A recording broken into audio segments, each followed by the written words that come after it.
রথযাত্রা রবীন্দ্রনাথ ঠাকুর। রথযাত্রার দিন কাছেই, তাই রানী রাজাকে বললে, চলো রথ দেখতে যাই। রাজা বললে, আচ্ছা। ঘোড়াশাল থেকে ঘোড়া বেরোলো, হাতিশাল থেকে হাতি, ময়ূরপঙ্খী যায় সারে সারে, আর বল্লম হাতে সারে সারে সিপাই সান্ত্রী, দাস দাসী দলে দলে পিছে পিছে চলল। কেবল বাকি রইল একজন, রাজবাড়ির ঝাঁটার কাঠি কুড়িয়ে আনা তার কাজ। সর্দার এসে দয়া করে তাকে বললে, ওরে তুই যাবি তো আয়। সে হাত জোড় করে বললে, আমার যাওয়া ঘটবে না। রাজার কানে কথা উঠল, সবাই যায় সঙ্গে, কেবল সেই দুঃখীটা যায় না। রাজা দয়া করে মন্ত্রীকে বললে, ওকেও ডেকে নিও।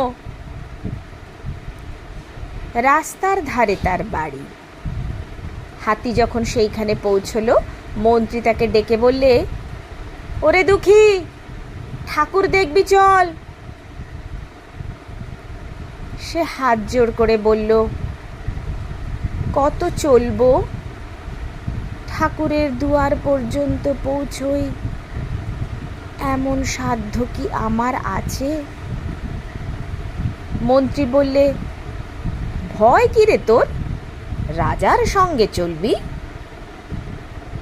সে বললে, সর্বনাশ, রাজার পথ কি আমার পথ?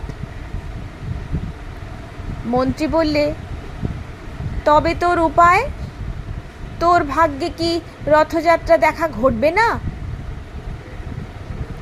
সে বললে, ঘটবে বই কি, ঠাকুর তো রথে করেই আমার দুয়ারে আসেন। মন্ত্রী হেসে উঠল, বললে, তোর দুয়ারে রথের চিহ্ন কই? দুঃখী বললে, তার রথের চিহ্ন পড়ে না। মন্ত্রী বললে, কেন বলতো? দুঃখী বললে, তিনি যে আসেন পুষ্পক রথে। মন্ত্রী বললে, কই রে সে রথ?